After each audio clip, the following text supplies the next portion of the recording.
ప్రభునామంలో మీ అందరికీ హృదయపూర్వక వందనాలు. చదవబడిన వాక్య భాగంలో రెండు కీలకమైన సంగతులు మీ దృష్టిలోకి తీసుకొస్తాను. సహోదరులారా, ఇశ్రాయేలీయులు రక్షణ పొందవలనని నా హృదయాభిలాషయు వారి విషయమై నేను దేవునికి చేయు ప్రార్థనయునై ఉన్నవి అన్నాడు. ఇశ్రాయేలీయులు అంటే తన స్వజనులు, తన సొంత ప్రజలు, 12 గోత్రాల ప్రజలు. అందులో ఒక గోత్రం బెన్యామీను. ఈ పౌలు అనే వ్యక్తి బెన్యామీను గోత్రీకుడు. అయితే ఆ ప్రజలందరూ కూడా రక్షణ పొందాలి అనేది నా హృదయం యొక్క అభిలాష, నేను దేవునికి చేసే ప్రార్థన అన్నాడు. Point number 1. రెండవ మాట ఏం చెప్పాడంటే, వారు దేవుని యందు ఆసక్తి గలవారని వారిని గూర్చి సాక్ష్యం ఇచ్చుచున్నాను.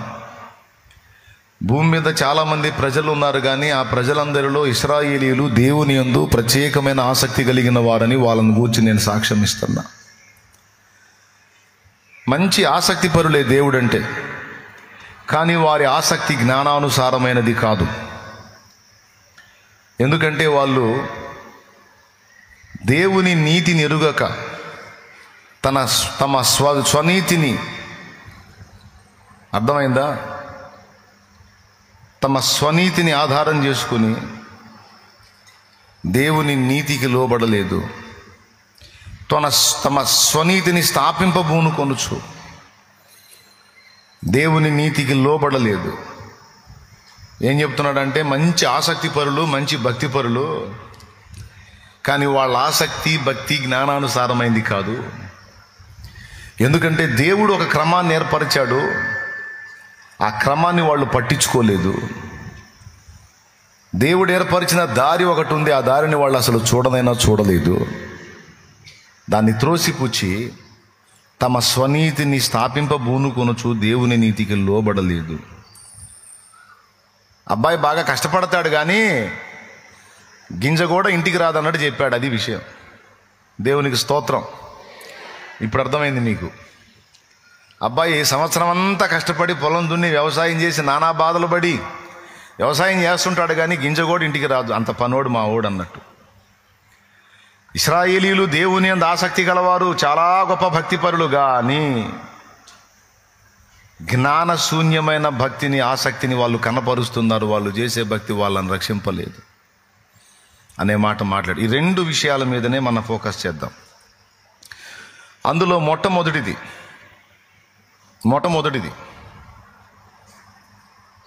ఇశ్రాయేలీయులందరూ రక్షణ పొందాలి అనేది నా హృదయ వాంఛ, నా దేవుడికి నేను చేసే ప్రార్థన అన్నాడు. మరి పౌలు ఇంతగా ప్రార్థించాడు, హృదయములో ఇంతగా వాంఛించాడు. ఇశ్రాయేలీయులందరూ రక్షణ పొందారా? మీ అవగాహన చెప్పండి. మీరు చదివినంత వరకు ఇశ్రాయేలీయులు అందరూ రక్షణ పొందారా? పొందలేదు. పోనీ అప్పుడు పొందల, కనీసం ఇప్పుడన్నా పొందారా? ఇప్పుడు పొందల. ఆనాడు వాళ్ళు యేసును ఒప్పుకోలేదు. వాళ్ళలో మెజారిటీ పీపుల్, వాళ్ళలో మెజారిటీ అంటే ఎక్కువ సంఖ్యలో వాళ్ళు ప్రభువును ఒప్పుకోలేదు. ఇప్పుడు కూడా ఇజ్రాయిల్లో ఎక్కువ మంది యేసు ప్రభువును ఒప్పుకోరు. ఎందుకు ఒప్పుకోరు? పౌలు ప్రార్థనలు ఏమైపోయినాయి? పౌలు దేవునికి చేసిన ప్రార్థన మనవులు ఏమైపోయినాయి? ప్రార్థన అంగీకరించబడలేదా? ప్రార్థన దేవుడు వినలేదా? తన భక్తుని హృదయవాంఛేంటి? వెండి బంగారాలు అడిగాడా? ధన కనక వస్తువాహనాలు అడిగాడా? ఏమడిగాడు? నా స్వజనులను దర్శించు ప్రభువా, నా స్వజనులు రక్షించు, వాళ్ళు నశించిపోతున్నారు అని వాళ్ళ కోసం గోజాడాడు. ఇంకా ఎంత తీర్మానం చేశాడంటే పౌలు, అవసరమైతే నా ప్రజలను దేవుడు రక్షిస్తాను అంటే వాళ్ళ కోసం నేను నశించి నరకానికి పోవటానికి కూడా ఇష్టపడుతున్నాను.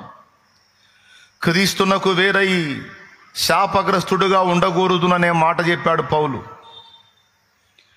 పౌలా, నువ్వొక్కడివి నరకానికి పోవటానికి ఇష్టపడితే నీ జనులందరినీ నేను రక్షిస్తానని దేవుడు చెప్పే పనైతే, నా ప్రజలందరి రక్షణ కోసం నేను శాశ్వతంగా మండే అగ్నిగుండంలోకి పోవటానికైనా ఇష్టపడుతున్నాను అన్నంత తీర్మానం పౌలుది. ఆయనే చెప్పాడు. ఒకటి, అంత గొప్ప తీర్మానం చేశాడు. రెండవది తన హృదయ వాంఛాది. మూడవది దేవునికి ఎడతెగక ప్రార్థన కూడా చేశాడు. ఈ 3 విధాలుగా పౌలు ఉన్నప్పటికీ పౌలు ప్రార్థన మరి దేవుడు విని ఇశ్రాయేలీయులందరినీ మార్చి పడేయాలి. కానీ ఇంతవరకు అప్పటి నుంచి ఇప్పటిదాకా పౌలు ప్రార్థనకు జవాబు రాల. చాలామంది పౌలు సమయంలో రక్షణ లేకుండానే చనిపోయారు, యేసును ఒప్పుకోకుండానే చనిపోయారు. అప్పటి నుంచి ఇప్పటిదాకా తరతరాలుగా చాలామంది ఇశ్రాయేలీయులు రక్షణ లేకయే చనిపోతున్నారు. ఈ విషయం మనం ఆలోచించినప్పుడు మనకు తరచుగా ఎదురయ్యేటువంటి ఒక ధర్మ సందేహానికి సమాధానం దొరికిద్దేమో కొద్దిగా చూసుకుందాం. మనం చాలా కాలంగా కొంతమంది మార్పు కోసం ప్రార్థన చేస్తుంటాం. ఉదాహరణకి కొంతమంది స్త్రీలు తమ భర్త మార్పు కోసం ప్రార్థన చేస్తారు. మా సైతానోడు శోధిస్తున్నాడు ప్రభువా, దరిద్రుడు మారుకొచ్చాడు నాయన, తాగి చచ్చేటట్టున్నాడు ప్రభువా, దయచేసి దర్శించి మార్చు నాయన అని కొంతమంది స్త్రీలు ప్రార్థన చేస్తారు. అంటే నేను చెప్పినంత దారుణంగా చేయకపోయినా కొంతమంది సున్నితంగా ప్రార్థన చేస్తారు. కొంతమంది అయితే నేను చెప్పిన దానికన్నా ఇంకా దరిద్రంగా తిట్టి ప్రార్థన చేసేవాళ్ళు కూడా ఉన్నారు. కడుపు మండి ఏం చేస్తారు మరి? అయినా సంవత్సరాలుగా ప్రార్థన చేస్తున్నా మార్పు రావట్లా. బాగా వినండి. నిజంగా దేవుని వాక్యం కోసం ఆసక్తి కలిగి వస్తే, దేవుని మీద మీకు విధేయత, గౌరవం, మర్యాద ఉంటే, దేవుని మాటల్ని ప్రేమించే హృదయం మీకుంటే, దయచేసి మీ మనసులను ఎటు పోనీయకుండా నేను చెప్పే విషయాలు వినండి. మీకున్న ధర్మ సందేహాలు నివృత్తి అవుతాయి. చాలామందికి ఉన్న డౌట్ ఇదే, నా బిడ్డల కోసం, వాళ్ళ మార్పు కోసం ప్రార్థన చేస్తాను, వాళ్ళు ఎందుకు మారట్లేదు? నా భర్త కోసం ప్రార్థన చేస్తాను, అతను ఇంకా మారలేదు. నా భార్య కోసం ప్రార్థన చేస్తాను, ఆమె ఇంకా మారలేదు. మా పెద్దక్క ఉంది, మా పెద్దక్క అంటే మా ఫ్యామిలీలో అందరికంటే ముందు పుట్టిన ఆమె ఇక్కడే ఆడో మీ మధ్యలో కూర్చొని ఉంటుంది. ఆమె ఎవరో మీకు తెలియదులే. దేవునికి స్తోత్రం, హల్లెలూయా.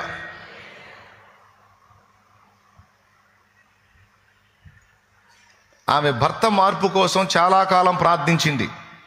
మంచి ప్రార్థనా పర్రాలు.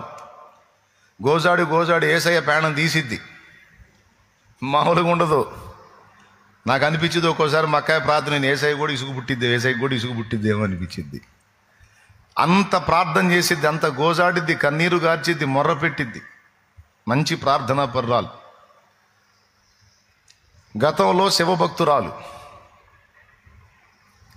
తర్వాత దేవుడు ఊహించని రీతిలో అమ్మాయి లైఫ్లో ఒక మలుపు తిప్పాడు. తర్వాత నిజమైన దేవుడు యేసు ప్రభు అని తెలుసుకొని ఇక మిగిలిన అన్ని పక్కన పెట్టేసింది. మారు మనసు పొంది బాప్తిస్మం పొంది. అదే అక్క దేవుని బిడ్డల దగ్గరికి వెళ్ళి వాళ్ళు చెప్పే మాటలు విని నా దగ్గరకు వచ్చి, అబ్బాయి యేసు ప్రభు మాటలు భలే బాగున్నాయిరా, అసలు ఆ మాటలు వింటంటే నిజంగా యేసు ప్రభు ఎంత గొప్ప దేవుడు అనిపిస్తుంది అని చెప్పింది ఒకసారి నాకు. అప్పుడు నేను నమ్ముకోలే. ఆ మాట ఎప్పుడైతే మక్కాయి చెప్పిందో వెంటనే మక్కాయికి మళ్ళీ యేసు అనకుండా కౌన్సిలింగ్ ఇచ్చా. వాళ్ళ మాటలు విన్నావా నువ్వు? క్రైస్తవుల మాటలు విన్నావా? పిచ్చి మోగందానా, నిన్ను హిప్నటైజ్ చేస్తారు, నీ మైండ్ మార్చేస్తారు వాళ్ళు. శుభ్రంగా బొట్టు, పూలు, గాజులు, మెళ్ళో మంగళసూత్రం అన్ని పెట్టుకొని తిరుగుతున్నావు, ముత్తైదు, నిండు ముత్తైదు. వాళ్ళ షాకు తగిలిందంటే మొత్తం ఊడిపోతాయి. ఆ బొట్టు తీసేస్తావు, ఈ మెళ్ళో తాడు వదిలేస్తావు, గాజులు వదిలేస్తావు, మొత్తం వదిలేస్తావు. వాళ్ళు నిన్ను అట్లా మార్చి పడేస్తారు. అంటే నాకు తెలియదు కదా, క్రైస్తవులు అంటే ఇవేవి పెట్టుకోరు, వాళ్ళది ఆచారం. అది హిందువులంగా మా ఆచారం ఇవన్నీ పెట్టుకుంటాం, సంప్రదాయం మా ఆచారం. వాళ్ళ ఆచారం ఇవన్నీ పెట్టుకోకూడదు. ఇవన్నీ పెట్టుకుంటే వాళ్ళకు తప్పు, పెట్టుకోపోతే మాకు తప్పు. వాస్తవంగా బైబిల్లో అలా ఏం లేదు. బైబిల్లో అలా ఏం లేదు. బైబిల్లో మారు మనసుకు ప్రాముఖ్యత ఇచ్చాడు, పాపమును విసర్జించండి అనే విషయాన్ని ప్రాముఖ్యత ఇచ్చాడు. విగ్రహారాధన విగ్రహార్పితం విసర్జించమనే మాట చెప్పాడు, కానీ విశ్వాసానికి సంబంధించిన విషయాలు చెప్పాడు, కానీ ఆచారాలకు సంబంధించి హద్దులు వేయలా. పంజాబ్ వాళ్ళు పంజాబీ డ్రెస్ వేసుకుంటారు, వాళ్ళ ఆచారం అది. ఆంధ్ర వాళ్ళు తమిళనాడు వాళ్ళు చీర కట్టుకుంటారు, వీళ్ళ ఆచారం ఇది. అలాగా కొన్ని సాంప్రదాయాలు, ఆ రాజస్థాన్ వాళ్ళు ఒక టైపు డ్రెస్ వేసుకుంటారు, వాళ్ళ ఆచారం అది. అట్లాగా ఆచారాలు వేరు, సంప్రదాయాలు ఆచారాలు వేరు, విశ్వాసము వేరు, దేవుని కూర్చున్న విశ్వాసం వేరు. నేను తెలియవు నాకు. యేసు ప్రభు నమ్ముకుంటే బొట్టు తీయాలి, గాజులు తీయాలి, పూలు తీయాలి, మెట్టెలు తీయాలి, మెడలో మంగళసూత్రం తీయాలి అంటారు ఈ క్రైస్తవులని ద్వేషించా. కానీ బైబిల్లో అలాంటి వాటికి నిరూపణలు ఏమి లేవు. ఇంకా చెప్పాలంటే ఒక 4 సంగతులు మాత్రమే ఆజ్ఞాపించబడినవి. అన్యజనులలో నుండి ప్రభు వైపు తిరుగుచున్న వారి విషయంలో ఒక 4 సంగతులే పెట్టాడు. అవి అపోస్తలుల కార్యములు 15వ అధ్యాయము 19వ వచనం నుంచి కిందికి చదివితే ఉంటుంది.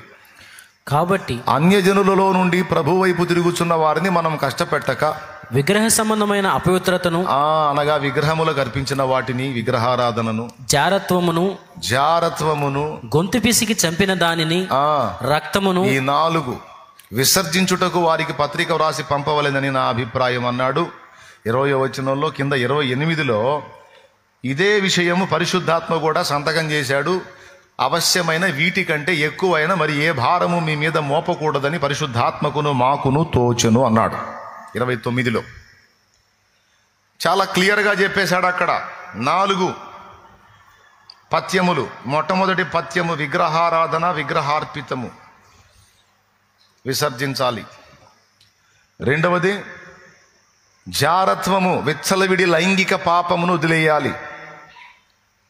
ఎవరికి చెప్తున్నాడు ఇవి? అన్యజనులలో నుండి ప్రభువును నమ్ముకున్న వాళ్ళకి. మూడవది గొంతు పిసికి చంపిన దాన్ని.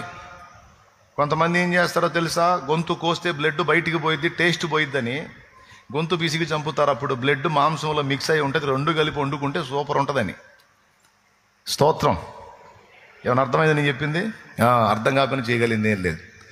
అందుకని బ్లడ్ బయటికి పోకుండా గొంతు పిసికి చంపి వండేసుకుంటారన్నమాట. అది తినొద్దు. 4వది స్పష్టంగా చెప్పాడు, రక్తమును తినొద్దు. ఎందుకంటే పాత నిబంధనలోను క్రొత్త నిబంధనలో కూడా ఈ ఆజ్ఞ చెప్పాడు. ఆదికాండము 9లో ప్రాణులకు జీవము రక్తములో ఉంటుంది కనుక ప్రాణిని నువ్వు తినగోరినప్పుడు, ఒక జీవిని తినగోరినప్పుడు దాని రక్తమును నేల ఒలికించాలి, రక్తమును తినకూడదు. కానీ మనం తెలియక గతంలో ఏం చేశారు మనోళ్ళు చాలామంది, మనం ఏం చేసాం, శుభ్రంగా టిఫిన్ తీసుకెళ్ళి బ్లడ్ పట్టుకొని తీసుకొచ్చి కొత్తిమీర కరివేపాకు వేసుకొని బాగా వేయించుకొని, అబ్బా నోరు ఊరుతుంది కదా, దేవునికి స్తోత్రం. రక్తము తిన్న అనుభవాలు ఉన్నాయి. అది పాపమని మనకు తెలియదు. ఎందుకంటే ఆదికాండం 9లో చెప్పాడు. 4 అయినను మాంసమును దాని రక్తముతో మీరు తినకూడదు, రక్తమే దాని ప్రాణము. మరియు మీకు ప్రాణమైన మీ రక్తమును గూర్చి విచారణ చేయుదును, దాన్ని గూర్చి ప్రతి జంతువును నరులను విచారణ చేయుదును, ప్రతి నరుని ప్రాణమును గూర్చి వాని సహోదరుని విచారణ చేయుదును అన్నాడు. దీని అర్థం ఏంటంటే రక్తము ప్రాణము, రక్తములో ప్రాణం ఉంటుంది కనుక రక్తమును తింటే ప్రాణిని తిన్నట్టే. ఇక దాన్ని గూర్చి లెక్క చెప్పాలి దేవుడికి. రక్తమునొక్కదాన్ని ఒలికించి నువ్వు మిగిలిన బాడీని తిను, నీకు దోషం లేదు. అది చెప్పాడు వాక్యంలో. కాబట్టి 4 చెప్పాడు. ఏమేమి వదిలేయాలి? మొట్టమొదటిది విగ్రహారాధన విగ్రహార్పితం వదిలేయాలి. రెండవది జారత్వం, విచ్చలవిడి లైంగిక పాపాన్ని వదిలేయాలి. 2. మూడవది గొంతు పిసికి చంపిన దానిని. 4వది రక్తమును. అవశ్యమైనవి 4, అవసరమైనవి 4. వీటికి మించి ఏ భారం కూడా మీ మీద మోపాలని మాకు అనిపించలేదు, పరిశుద్ధాత్మ కూడా చెప్పలేదని చెప్పేశాడు. ఇందులో బొట్టు గాజులు తీసివేయవలెను, నుదుటనున్న బొట్టు తీసివేయవలను, మెడలో ఉన్న సూత్రము తీసివేయవలను, కాలికున్న మెట్టలు తీసివేయవలెను అని ఏమి చెప్పలా. మరి మీరు అందరూ ఎందుకు తీసేశారు? నేను ఎప్పుడన్నా చెప్పానా తీసేయమని? కాబట్టి మీరు తీసిన దానికి నాకు సంబంధం లేదు. దేవునికి స్తోత్రం కలుగును గాక. హల్లెలూయా. పెద్దగా చెప్పండి. ఏమనిపించిందో, ఎందుకు తీసేసావో మరి నీ పర్సనల్ ఒపీనియన్, నాకు సంబంధం లేదు. బైబిల్ అయితే ఈ హద్దులు చెప్పింది, కానీ ఆచార సంబంధంగా కొన్ని గురుతులు ఒంటి మీద, ఇప్పుడు మంగళసూత్రం ఉంది, ఒక మౌన సంకేతం, సింబాలిక్. ఓ పరపురుషులారా, ఇదిగో నేను ఒకనికి చెందిన దానను, ఒకనికి భార్యను, నాకు ఒక భర్త ఉన్నాడు గనుక నన్ను మోహించటం కానీ వివాహమునకు అడగటం కానీ చెయ్యొద్దు అనే మౌన సంకేతమే మంగళసూత్రం. ఆచారం అనుకుంటాం, ఒక రకంగా చెప్పాలని ఒక సంకేతం. అది లేదనుకో, పెళ్లి కార్యక్రమం జరుగుతుంది, ఈ అమ్మాయి మంగళసూత్రం లేకుండా, కాలి మెట్టలు లేకుండా, ఏ గుర్తులు లేకుండా తిరుగుతుంది పెళ్లిలో. చక్కని అమ్మాయి, ఎవడో ఒకడు చూస్తాడు, తలకు మాసినోడు చూసి ఏం చేస్తాడు తెలుసా? వాడి తల్లిదండ్రుల దగ్గరికి వెళ్ళి, అమ్మ నాకు ఫలానా అమ్మాయి నచ్చింది, ఆ అమ్మాయిని చేసుకుంటాను అంటాడు. పొరపాటున అమ్మాయి భర్త అమ్మాయి పక్కన కూర్చొని ఉన్నప్పుడు ఇడు పోయి వాళ్ళ అమ్మని తీసుకొని, నాన్నని తీసుకొని పోయి వాడు పక్కన నిలబడి అడగండి అడగండి అంటే ఏంది పరిస్థితి? కట్టుకున్న భర్త పక్కనే ఉంటాడు, ఈడెవరిని అడగమంటున్నాడు? వాడి భార్యను అడగమంటున్నాడు. అప్పుడు వాడేం మొత్తుకొని నెత్తి కొట్టుకుంటాడు, ఏ నా భార్యరా, నా భార్యని వివాహానికి అడుగుతా, దరిద్రుడా. ఇట్లాంటి సమస్యలు ఏర్పడతాయి. అందుకని కొన్ని సంకేతాలు, మౌన సంకేతాలు కొన్ని ఇచ్చారు. వాటిలో మంగళసూత్రం, కాలి మెట్టె.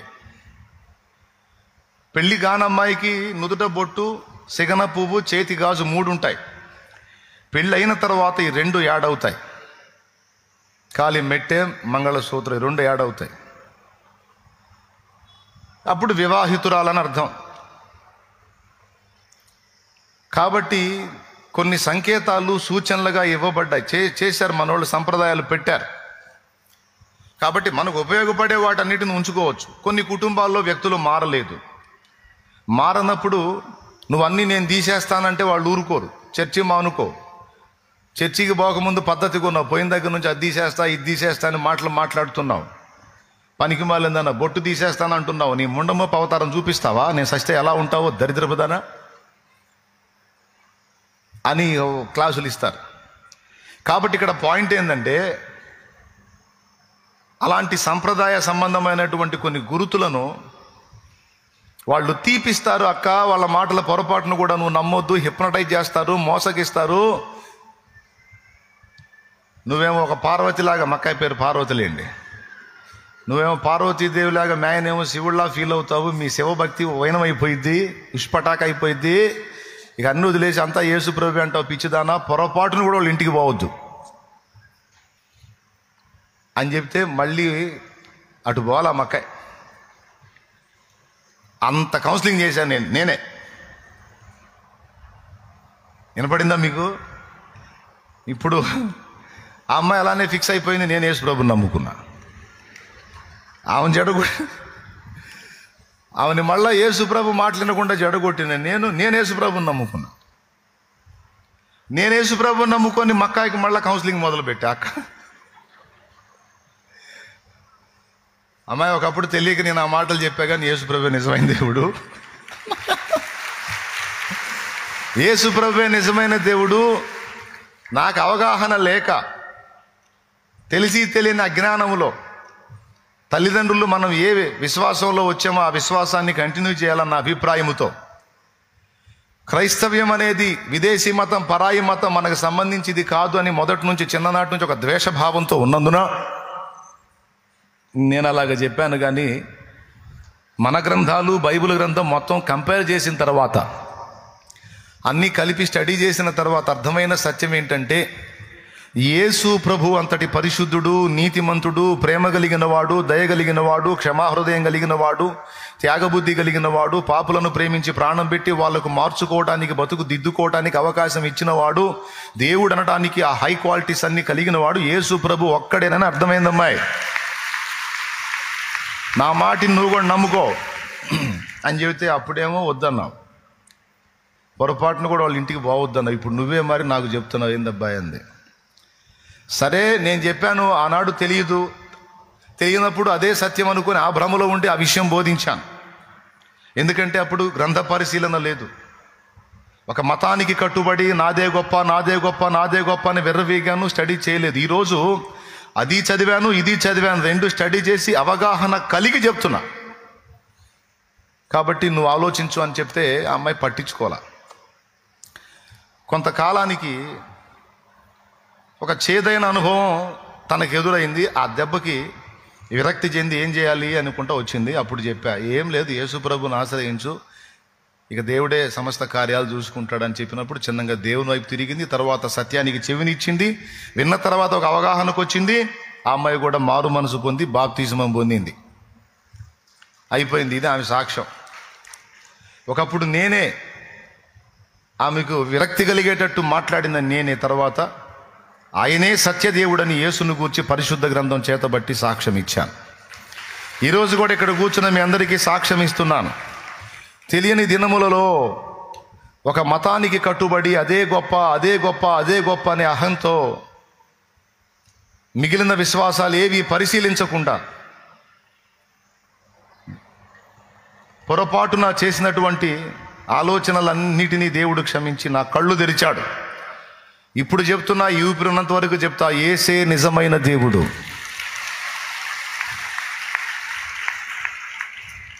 యేసే రక్షకుడు.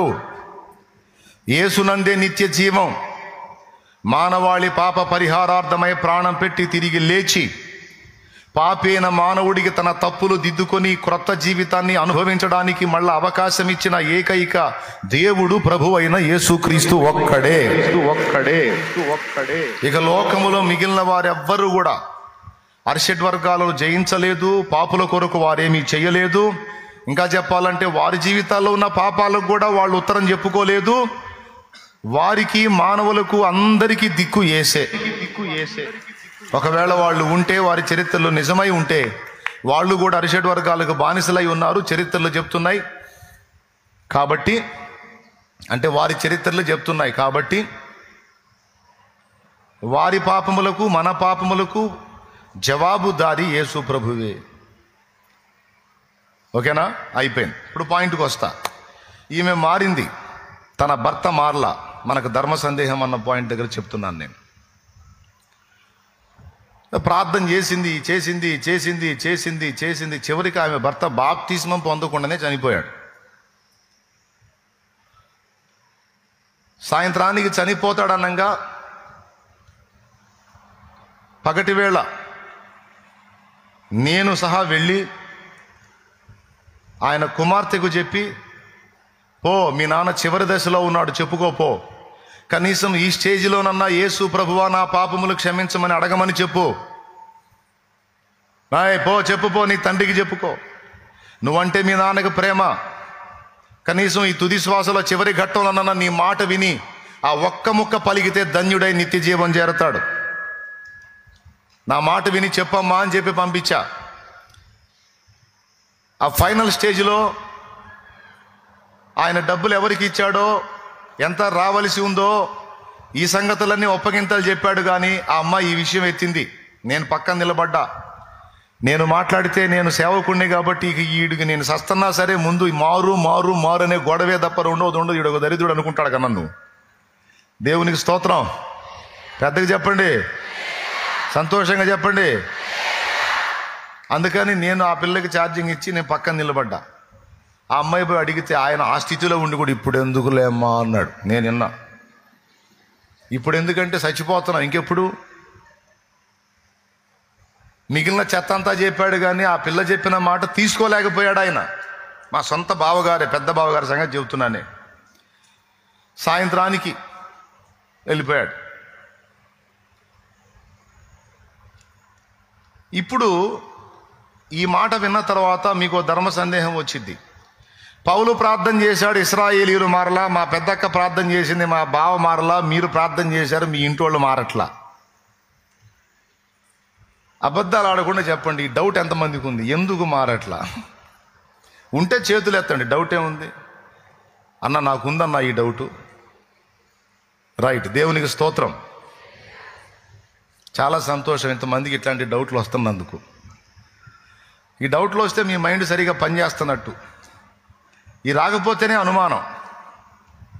సో రావాలి, అసలు ప్రశ్న పుట్టాలి, ఎందుకు ఇలా అనేది. ఇప్పుడు మీకు వచ్చిందంటే మీకు ముందు నాకు వచ్చి ఉంటుందిగా, నాకు కూడా వచ్చింది. అప్పుడు దేవుని దగ్గర సమాధానాన్ని వెతికా. ఎందుకని ప్రభువా మేము ప్రార్థన చేసి వ్యక్తులను మార్చయ్యా అంటే వాళ్ళు మారరు, నేనేమో అసాధ్యుడను, సమస్తము నాకు సాధ్యమే అని పెద్ద పెద్ద మాటలు రాయిపించావు బైబిల్లో. అబ్రహాం దగ్గరకు వచ్చి యెహోవాకు అసాధ్యమైనది ఏమైనా గలదా అని అడుగుతావు. దేవునికి సమస్తము సాధ్యమే అని యేసయ్య ద్వారా పలికిచ్చావు. మరి ఇంత పెద్ద పెద్ద మాటలు మాట్లాడినప్పుడు ఆఫ్టర్ ఆల్ ఒక మనిషిని మార్చడం నీకు చేత కదా? చేత అయితే ఎందుకు మార్చట్లా? ఎందుకు మార్చవు అనే ధర్మ సందేహం నాకు కూడా వచ్చింది. ఎందుకంటే చాలామంది కోసం ప్రార్థన చేశాను నేను. చాలామంది కోసం ప్రార్థన చేస్తే కొంతమంది మారారు, కొంతమంది మారలా. రెండు వచ్చినాయి జవాబులు. కొంతమంది ఏమో మారారు, కొంతమంది మారలా. సరే, మారిన వాళ్ళని బట్టి డౌట్ రాదు. ప్రార్థన చేశాం, దేవుడు విన్నాడు, మార్చాడు, సర్వశక్తి గల దేవుడు. మారని వాళ్ళ సంగతి ఏంది అంటే వాళ్ళని మార్చడం చేత కాలేదా, పవర్ పనిచేయలేదా, ఎందుకని?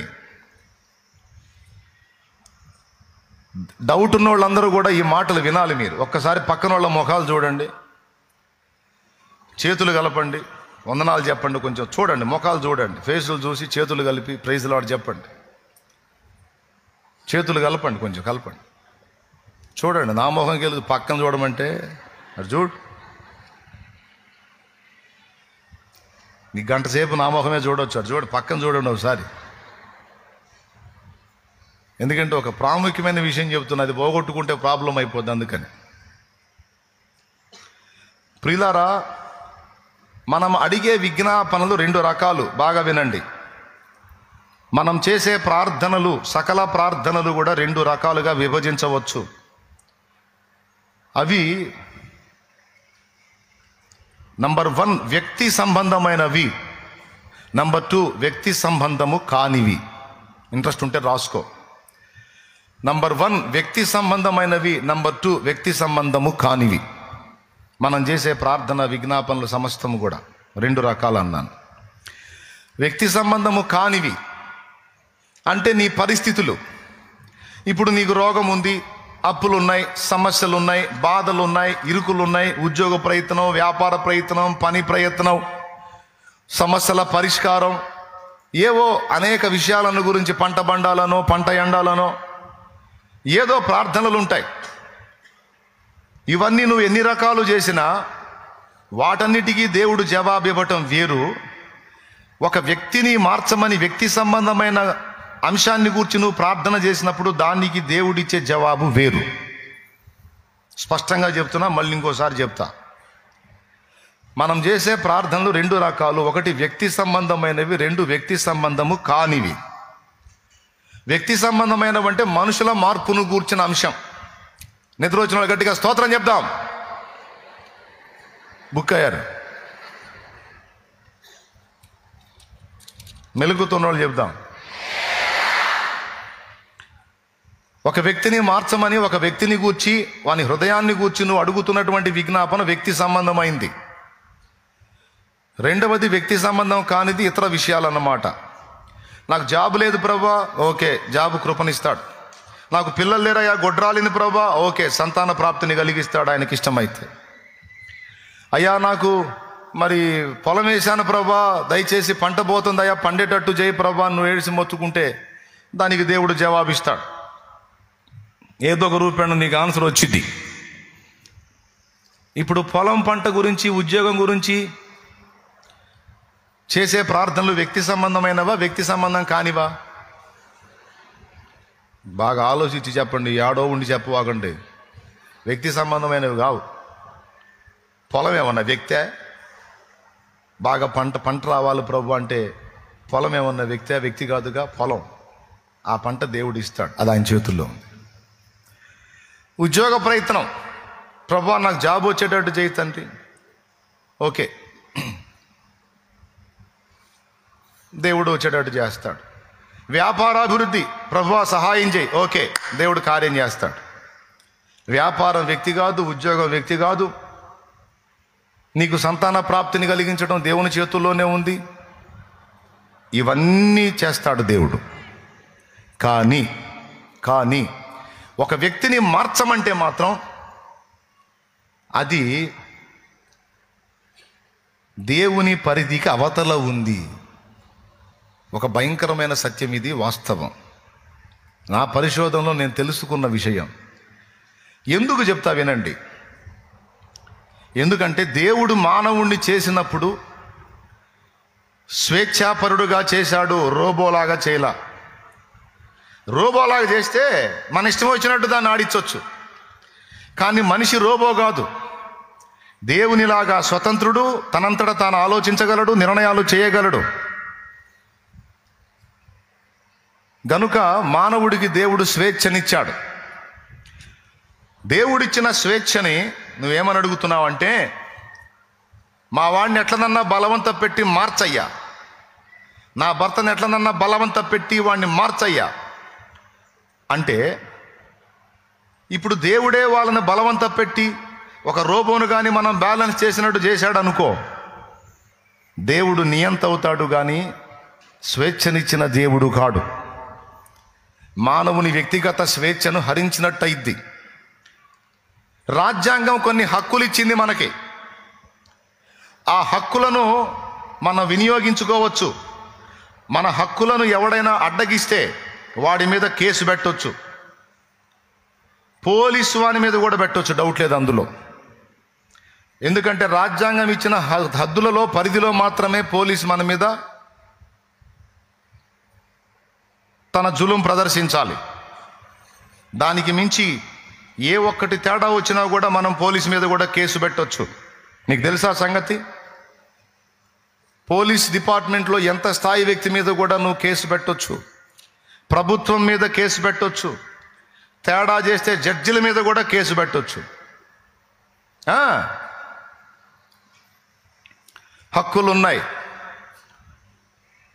ఇప్పుడు ఉదాహరణకి ఒక వ్యక్తిని అరెస్ట్ చేయాలనుకో, 41 నోటీస్ ఇవ్వాలి. అలాగే ఇంట్లోకి బలవంతంగా ప్రవేశించకూడదు, స్త్రీలను టచ్ చేయకూడదు. లోపలికి వెళ్ళి ఏ విధంగా ప్రవర్తించినా ప్రతిదాన్ని బట్టి ఒక కేసు పడిద్ది. పోలీసు వాడి మీద కూడా పడిద్ది. కొన్ని హద్దులు ఉన్నాయి, హద్దులు దాటి అవతలి వాళ్ళు అడిగేస్తే కేసు పెట్టేసేయచ్చు. దేవునికి స్తోత్రం కలుగునుగాక. ఎందుకు కేసు అయిద్ది అంటే, రాజ్యాంగం నాకు ఇచ్చిన హక్కులను అతడు ఉల్లంఘించాడు, వాటిని అడ్డగించాడు, నా స్వేచ్ఛను హరించాడు అనే దాని మీద పెట్టేసేయచ్చు. పడిద్ది, కేసు పడిద్ది. ఇక వాయిదాలు తిరగలేక సావాలి ఎవడైనా.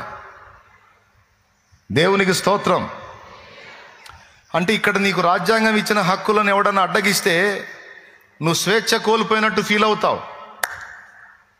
దేవుడు కూడా నీకు అలాంటి స్వేచ్ఛనిచ్చాడు. ఇచ్చిన స్వేచ్ఛను దేవుడు ఎట్టి పరిస్థితుల్లో అడ్డగించడు సోదరా. అర్థమైందా? అడ్డగించడు. ఒకవేళ అలాగా మనుషుల హృదయాలను బలవంతంగా దేవుడు మార్చే ఛాన్స్ ఉంటే, బాగా వినండి, మనుషుల హృదయాలను దేవుడు బలవంతంగా మార్చే ఛాన్స్ ఉంటే సొదొమ గొమొర్రాలను నాశనం చేయటం ఎందుకు, వాళ్ళ మొత్తాన్ని మార్చేయొచ్చు. అనగానే మొత్తం హల్లెలూయా స్తోత్రం అనుకుంటూ వస్తారు దేవుడి దగ్గరికి. నోవా జల ప్రళయానికి ముందున్న జనములందరినీ నాశనం చేయటం ఎందుకు అని మార్చేయచ్చు. ఈ మ్యూజిక్లే కదా వచ్చేది సినిమాల్లో అద్భుతాలు జరిగేటప్పుడు.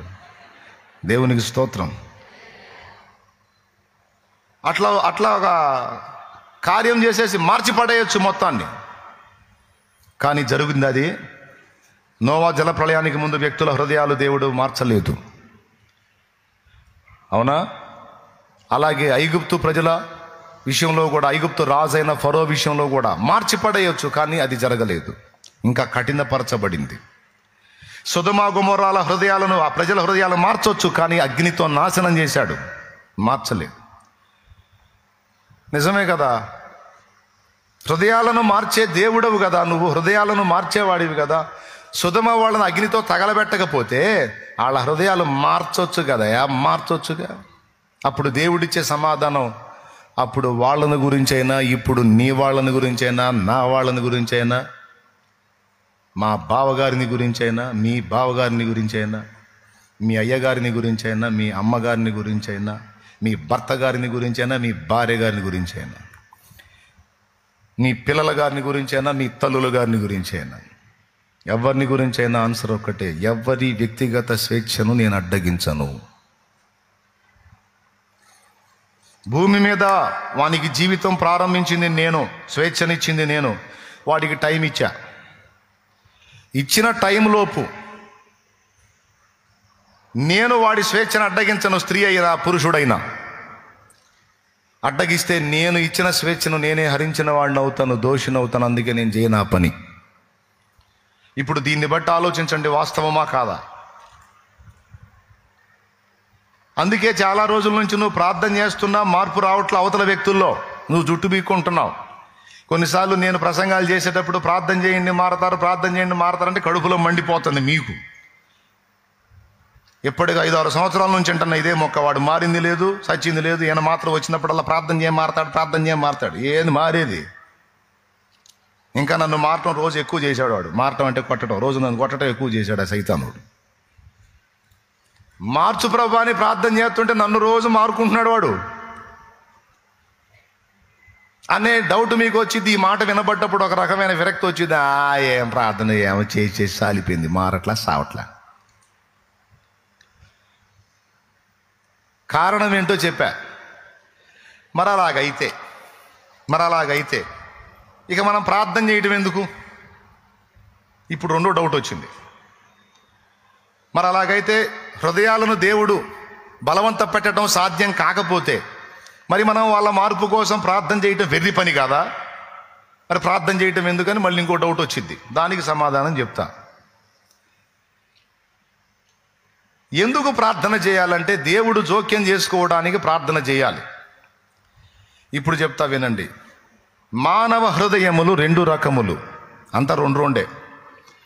మానవ హృదయములు 2 రకములు. 1 మెత్తని హృదయం, 2 కఠిన హృదయం. కొంతమంది పైకి కఠినంగా కనపడతారు, కానీ లోపల మెత్తని హృదయాన్ని కలిగి ఉంటారు. కొంతమంది బయటికి చాలా మెత్తగా కనపడతారు, కానీ లోపల వెరీ డేంజరస్, చాలా కఠినమైన హృదయాలు కలిగి ఉంటారు. బయటికి మాత్రం చాలా సున్నితంగా, చాలా మెత్తగా కనపడతారు, కానీ లోపల చాలా కఠినంగా ఉంటారు. సరే, ఎవని హృదయం ఎలాంటిదో మనకు తెలియదు, ఆయనకు తెలుసు. ఓకే, బాగా వినాలి. ఒకసారి స్తోత్రం చెప్పండి అందరూ. మళ్ళీ చెప్పండి. పక్కన ఉన్న ఒకసారి చూడండి. ఈ మాటలు ఒక్కటి కూడా పోకూడదు. ఇది పోయిందంటే మాత్రం నువ్వు చాలా తిరకాసు పడతావు, చాలా సంగతులు నీకు అర్థం కావు. అందుకే చెప్తున్నా, మనుష్య హృదయములు 2 రకములు. 1 కఠిన హృదయం, 2 మెత్తని హృదయం. ఈ కఠిన హృదయులైనా మెత్తని హృదయులైనా కొంతమంది సత్యం తెలియనప్పుడు ఎలా బతుకుతున్నారో, ఎలా వెళ్తున్నారో, ఏం చేస్తున్నారో వాళ్ళకి తెలియదు, అలా పడిపోతూ ఉంటారు. మనం ప్రార్థన చేసినప్పుడు ఏం జరిగిద్దంటే, మనం ప్రార్థన చేసినప్పుడు ఒకసారి పక్కన వాళ్ళని చూడండి. ఆల్ నైట్ చేశారు, అందుకు ఈ బాధలన్నీ. తడవకొకడు కళ్ళు మూసే అవకాశం ఉంది. నా కష్టం అంతా వృధా అయింది, అందుకని మొత్తుకొని చెప్పాల్సి వచ్చింది. చూడండి, పక్కగా చూడండి. ఈ లోపు కాసి నీళ్ళు తాగుతా చూడండి.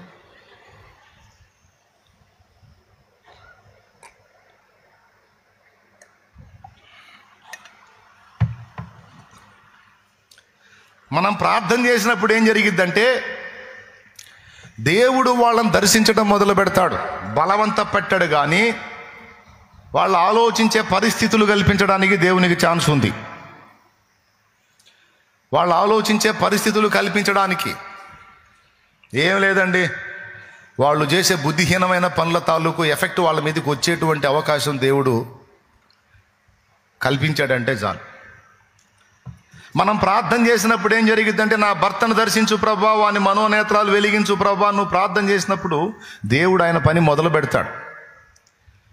ఏం చేస్తాడంటే, ఏ కోణంలోనన్నా చిక్కుతాడా, ఏ పాయింట్లోనన్నా బెండ్ అవుతాడా, నా బిడ్డ ఇంతగా గోజాడుతుంది వాని మార్పు కోసం, ట్రై చేద్దాం అని నువ్వు ఎప్పుడైతే ప్రార్థన చేయటం మొదలు పెట్టావో అప్పుడే దేవుని పని స్టార్ట్ అయ్యిద్ది. సంబంధిత వ్యక్తి మార్పు కోసం ఏ అవకాశాలు ఉన్నాయి, అవకాశాల్లో దేవుడు పని మొదలు పెడతాడు. ఇది వాస్తవం. పని మొదలుపెట్టి వాడు ప్రభు వైపు తిరగటానికి, దేవుని వైపు తిరగటానికి, మార్పు పొందటానికి అనువైన పరిస్థితులు రప్పిస్తూ ఉంటాడు. అలా రప్పించినప్పుడు కొంతమంది ఏమో దేవుని వైపు తిరుగుతారు. అలా రప్పించినప్పుడు కొంతమంది ఏమో దేవుని వైపు తిరగరు, ఇంకా కఠినపరచబడతా ఉంటారు. ఈ రెండు జరుగుతాయి. కానీ ఎవని హృదయం తిరిగిద్దో ఎవని హృదయం తిరగదో మనకు తెలియదు, దేవునికి తెలుసు. అందుకే ఆయన ఏం చెప్పాడో తెలుసా? సమష్టిగా మనుషులందరి కొరకు, రాజుల కొరకు, అధికారుల కొరకు ప్రార్థన, యాచన, విజ్ఞాపన, కృతజ్ఞతాస్తుతులు చెల్లించమన్నాడు. 1 తిమోతి 2:1. నీకెందుకు, నువ్వు ప్రార్థన చేయి, నువ్వు చేస్తానే ఉండు. ఏం చేయి? ప్రార్థన చేయి, అడుగుతానే ఉండు. నేను చేసే పని నేను చేస్తా. ఎలా చేస్తాడు వినండి బాగా. ఎలా చేస్తాడు దేవుడు అంటే, వాళ్ళు మారటానికి అవసరమైనటువంటి మాటలు, వాళ్ళకు అందించేటువంటి వ్యక్తుల్ని వాళ్ళకు అందుబాటులోకి తీసుకెళ్తాడు. ఉపయోగపడే మాటలు కొంతమంది వ్యక్తులకు ఇచ్చి ఆ వ్యక్తుల్ని వాళ్ళకు అందుబాటులోకి తీసుకెళ్తాడు. లోతు సొదొమ గొమొర్రాలోకి వెళ్ళటం అనేది మనం చాలాసార్లు ప్రసంగంలో చెప్పుకున్నాం. బుద్ధిహీనమైన పని. హాయిగా అబ్రహాంతో కూడా ఉంటే పండగ చేసుకునేవాడు. అనవసరంగా ఆడికి పోయి అగచాట్ల పాలయ్యాడు లోతు. పిచ్చి లోతు, పచ్చి లోతు, ఆ లోతు, ఈ లోతు అని చెప్పి లోతు మీద పిచ్చి ప్రసంగాలు ఎన్నో చేసుకున్నాం. కానీ ఒక్క కోణంలో లోతును ఆలోచిస్తే మనకి మైండ్ పోయే విషయం ఒకటి బయటపడిద్ది. ఏమిటో తెలుసా? సొదొమ గొమొర్రాలకి సావు మూడింది. సొదొమ, గొమొర్రా, ఆద్మా, జెబోయిం, బెలా, వీటిల్లో చాలా ఎక్కువగా ఘోరంగా ఉన్నదేదో సొదొమ గొమొర్రా. సొదొమ ఇంకా నీచాతి నీచం. నెంబర్ 1, ఈ 5 నెంబర్ 1 అంటే సొదొమనే. అందుకని ఏం జరిగిందంటే, నీతిమంతుడైన లోతు అని ఉంది దేవుని వాక్యంలో. అబ్రహాము దగ్గర పెరిగినటువంటి లోతు, అబ్రహాము యొక్క విశ్వాసాన్ని పుణికిపుచ్చుకున్న లోతు, అబ్రహాము నీతి ప్రవర్తనను కలిగి ఉన్న లోతు. ఈ లోతు, అబ్రహాం ఇద్దరు కలిసి ఉన్నారు. అబ్రహాం బయలుదేరేటప్పుడు లోతును కూడా వెంట పెట్టుకొని వస్తుంటే దేవుడు అప్పుడే కట్ చేసేది ఉండే. అబ్రామా, నిన్నొక్కడిని రమ్మంటే నువ్వేంది తోకం తగిలించుకొని వస్తున్నావు? నా మాట అంటే గౌరవం లేదా నీకు? అతన్ని తీసుకొస్తున్నావేంటి? నేను నీ సంతానమును ఆశీర్వదించాలనుకుంటుంటే అని చెప్పి ఆపేసేది ఉండే. కానీ ఆపలా. లోతు అబ్రహాం వెంటబడి వస్తూ ఉంటే దేవుడు రానిచ్చాడు. ఎందుకో తెలుసా? కనాను అబ్రహాము స్వాధీనపరుచుకోవాలి. సొదొమకి దేవుని వాక్కును లోతే తీసుకెళ్ళాలి.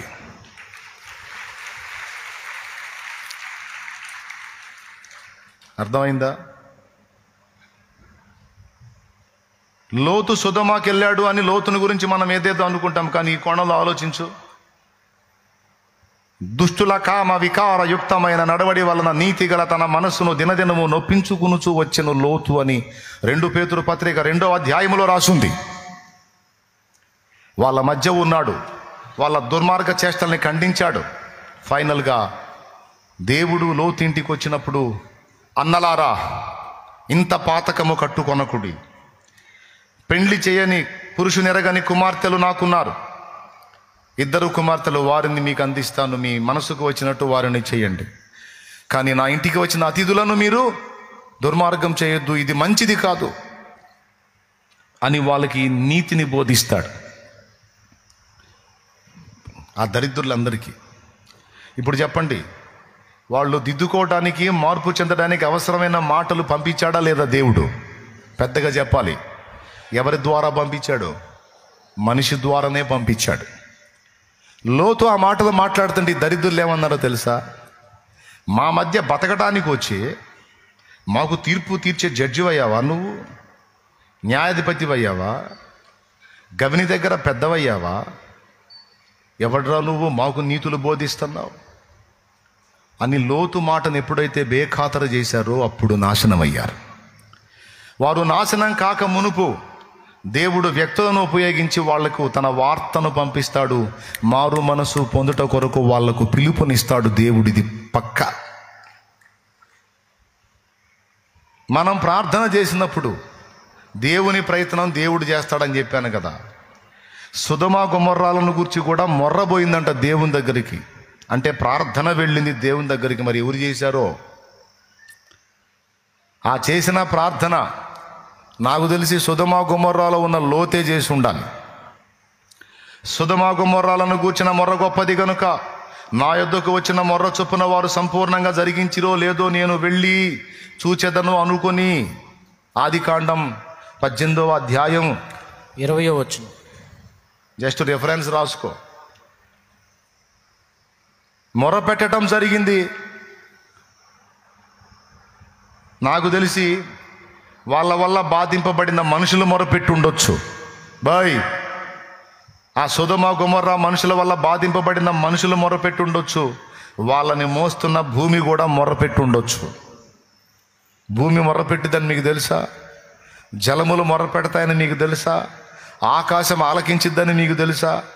భూమి చెవియొగ్గదని మీకు తెలుసా? భూమి నోరు తెరిచిద్దని మీకు తెలుసా?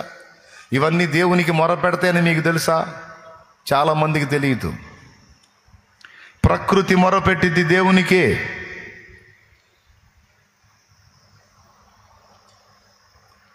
అందుకని దేవుడు ఏం చేశాడంటే లోతును పంపించాడు, అక్కడికి అనుమతించాడు.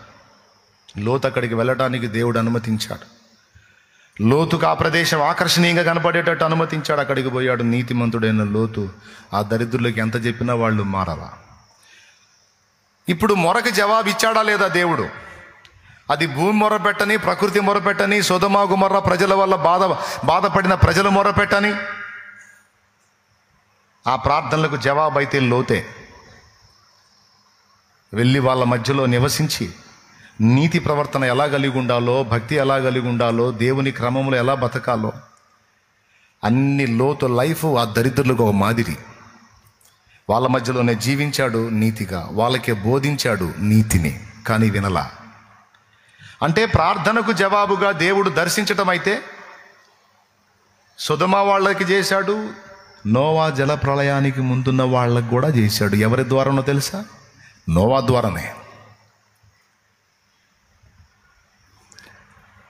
ఏమండి? ఎవరు ప్రకటించారు చూస్తావా? చూడు, హెబ్రీ పత్రిక 11ది.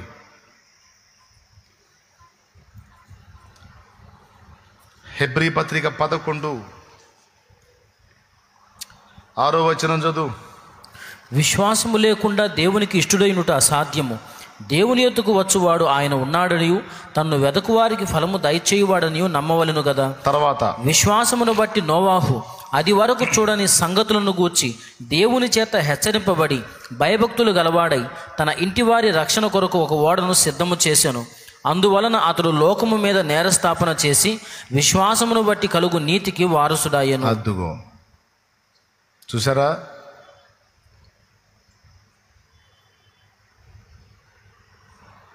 మరో చోట ఉంటుంది, నీతిని ప్రకటించిన నోవాహు ప్రకటించాడు, వాళ్ళకి హెచ్చరించాడు వాళ్ళని. ఇదిగో జలప్రళయం రాబోతుంది, దేవుడు ఉగ్రత రాబోతుంది, దేవుడు ఇలా దిగబోతున్నాడు, దేవుని ప్రచండమైన రౌద్రం మనం అనుభవించబోతున్నాం, తప్పించుకుందాం రండి. మారు మనసు పొందండి, దేవుణ్ణి వేడుకోండి, గోజాడాడు, మొత్తుకున్నాడు. అంతేకాదు తను ఓడను కూడా కట్టుకొని మరీ వాళ్ళకు చూపించాడు. దరిద్రులారా, చావు మూడిందిరా, అయిపోతారా, నా మాట వినండి, ఇదిగో నేను జాగ్రత్త పడుతున్నాను, మీరు కూడా మారు మనసు పొందండి అని పిలిస్తే ఒక్కడు మారాడా? దేవుడు తప్పేం లేదు.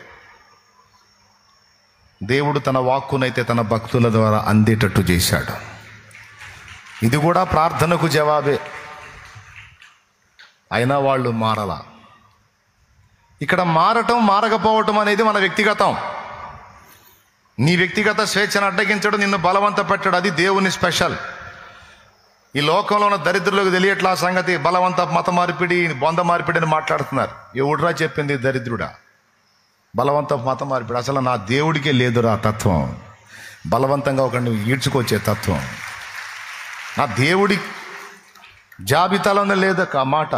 అలాంటి ఛాన్స్ దేవుడు కలిగి ఉంటే ఇన్ని రోజుల లాగొక్క తన్నుదాన్ని ఎప్పుడో మీ మొత్తాన్ని ఒక దారి చేసేవాడు. ఒక్కటే ఒక తన్నుదాన్ని మొత్తాన్ని ఎప్పుడో మెడలు వంచి సాగిలపడ చేసేవాడు. అలా చెయ్యండి నాన్న. ఎవడన్నా బలవంతంగా తీసుకొచ్చి కూర్చోబెట్టినా దేవుడు వాడిని యాక్సెప్ట్ చేయండి నాన్న. దేవునికి హృదయము కావాలి. తనంతట తాను మానవుడు తన హృదయాన్ని దేవుడికి ఇవ్వాలి. అందుకే అడుగుతున్నాడు, హృదయమనిటి తలుపు నొద్ద యేసునాదుండు నిలచి సదయుడగుచు తట్టుచుండే సకల విధములను, నిలచి సదయుడగుచు తట్టుచుండే సకల విధములను. హృదయమనిటి తలుపు నొద్ద యేసునాదుండు నిలచి సదయుడగుచు తట్టుచుండే సకల విధములను, నిలచి సదయుడగుచు తట్టుచుండే సకల విధములను. హల్లెలూయా. నిలబడి తలుపు తట్టకపోతే తన్నొచ్చుగా తన్ను అని నేను అడుగుతా. డోర్ని తన్నొచ్చుగా ఒక తన్ను అని అంటా నేను. ఆయన గడ్డ డోరు అని హృదయం అనే తలుపు దగ్గర నిలబడి తట్టుచున్నాడట. ఎవడైనను నా స్వరము విని తలుపు తీసిన ఎడల వానితో నేను, నాతో కూడా వాడు భోజనము చేయుదమన్నాడు. ఎంత మంచి దేవుడు, ఎంత మర్యాదస్తుడైన దేవుడు, క్రమమైన దేవుడు, స్వేచ్ఛనిచ్చిన దేవుడు. హృదయమును నీ హృదయపూర్వకముగా నీవే ఇవ్వాలి, బలవంతము లేదు. అలాంటి నాణ్యమైన దేవుడు ఏడ దొరుకుతాడండి? లెక్కలు కరెక్ట్గా ఉంటాయి, అది ఆయన గొప్పతనం. తిక్కలుగా ఉండదు, లెక్కలు కరెక్ట్గా ఉంటాయి. స్తోత్రం. తట్టాడే తప్ప తన్నలా. అందుకే ప్రార్థన చెయ్యి అన్నాడు తప్ప జుట్టు బట్టి ఈడుకు రాలేడు. దెయ్యం మొహం దాన్ని ఎన్నిసార్లు చెప్పాలి? ప్రార్థన చేయి, ప్రార్థన రావే అని తీసి రాలేడు. పనికి మళ్ళీ ఎన్నిసార్లు చెప్పాలి? రమ్మంటే ఏకాంత ప్రార్థన రమ్మంటే రా, లాగా ఒకటి బీకి ఈడ్చుకు రాలేడు. పెద్ద చాయ్కి నువ్వేం బరువా ఆ నూతి లేచిపోతావు గాలిలో. ఎవరినన్నా అట్లా చేశాడు? పొరపాటును కూడా ప్రేమగా పిలుస్తున్నాడు, ప్రేమగా పిలుస్తున్నాడు, మెల్లగా మాట్లాడుతున్నాడు.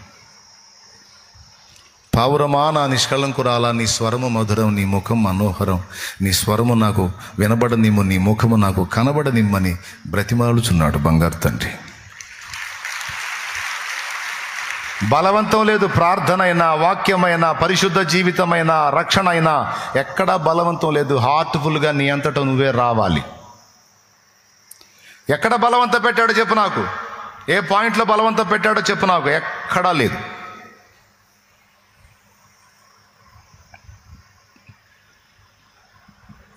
అలాగే మనుషుల్ని మార్చే విషయంలో కూడా ఇదే పంథ.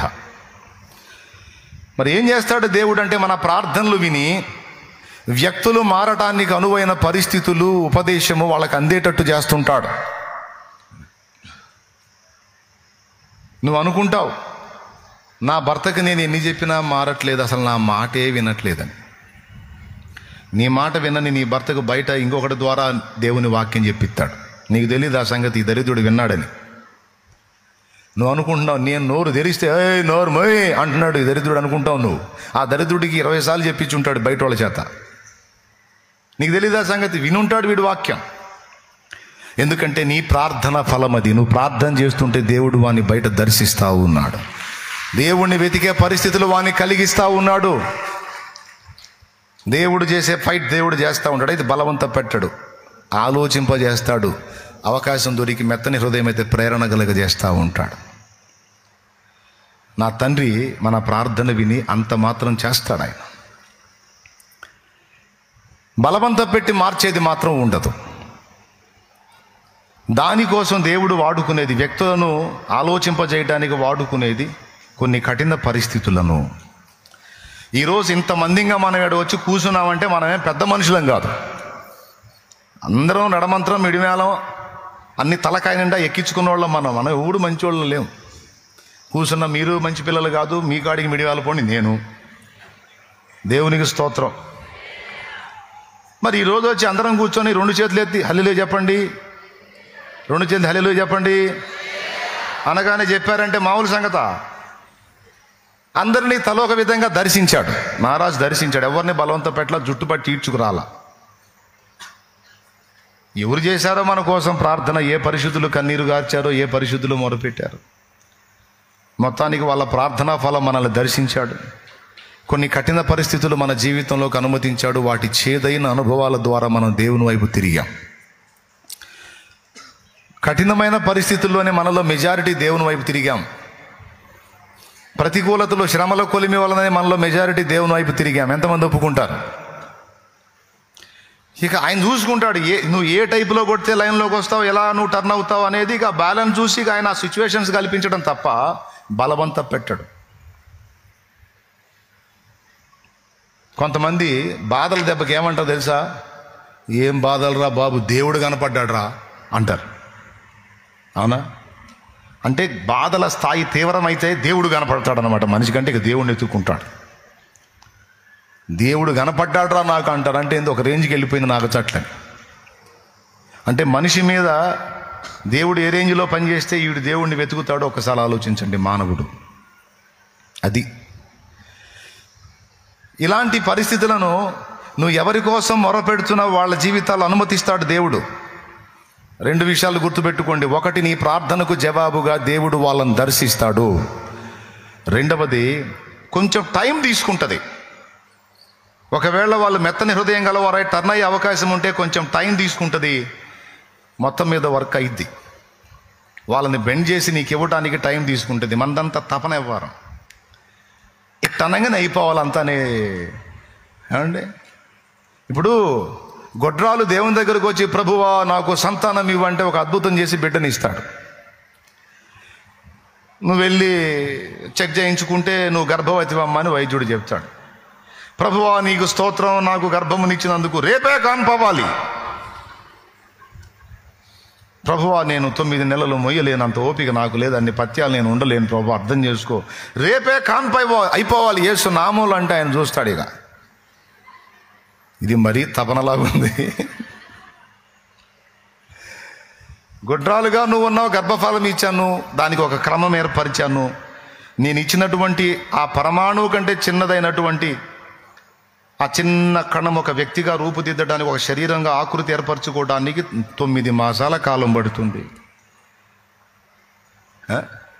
ఏం మాట్లాడుతున్నావు నువ్వు? నేను పెట్టిన క్రమం అది. ఆ క్రమములోనే రావాలి బయటికి. లేదు ప్రభువా నాకు 1 డేలోనే కాన్పు అయిపోవాలి ప్రభు అంటే అయిపోయింది. ఇంకా మళ్ళీ చెక్ చేయించుకుంటే పోయింది తల్లి అంట. దేవునికి స్తోత్రం. అప్పుడు నీ భాషలో కాన్పు అయినట్టు. ఎంతమందికి అర్థమైంది? ఇట్లాంటివి బాగా అర్థమవుతాయి.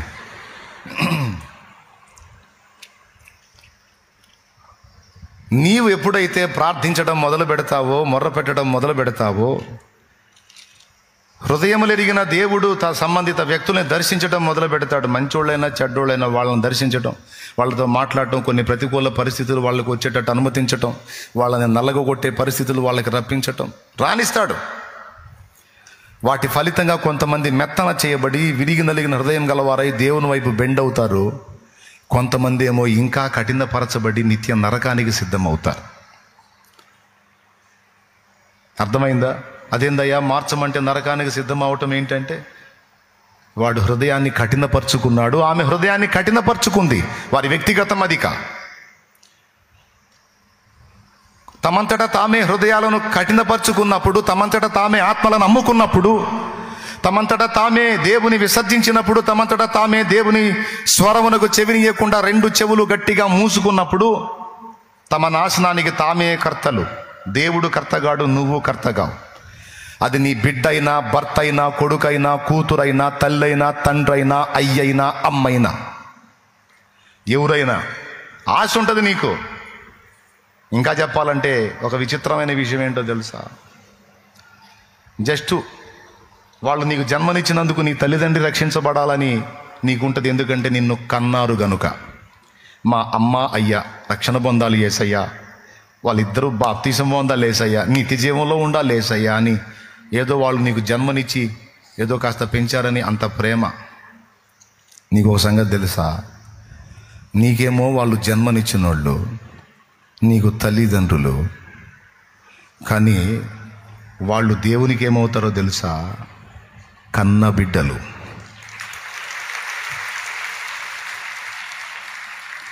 తల్లిదండ్రుల మీద బిడ్డ తీపి గొప్పదా, బిడ్డల మీద తల్లిదండ్రి తీపి గొప్పదా? మీరు చెప్పండి.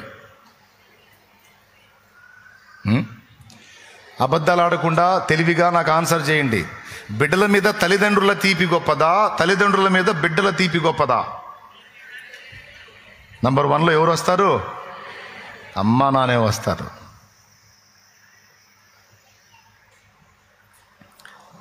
ఎందుకో చెప్తా. పురిటికందుగా నువ్వు పుట్టిన దగ్గర నుంచి నిన్ను నువ్వు మళ్ళా శుభ్రం చేసుకునే తెలివి నీకు వచ్చిన దాకా A to Z మొత్తం అమ్మే చేసుద్ది, అమ్మే చేసుద్ది. ఆ చేసే దినములలో ఒక్కసారి కూడా నిన్ను అసహించుకోదు. చీ దరిద్రుడు అనదు, చీ చండాలురాలు అనదు. నువ్వు ఎన్నిసార్లు ఒకటి చేసినా, ఎన్నిసార్లు రెండు చేసినా, ఎన్నిసార్లు నోటి వెంట ముక్కుల వెంట సాగర్లు విడుదల చేసిన, తన పవిట చెంగుతో ప్రేమగా శుభ్రపరచుకుంటుంది అమ్మ. మళ్ళీ కొంచెం సేపు అయ్యాక ఆమెకి చెమట పోస్తే అదే పవిట చెంగు తీసుకొని తుడుచుకుంటుంది. ఇంత ఫీలింగ్ ఉండదు అమ్మకి. అది అమ్మంటే.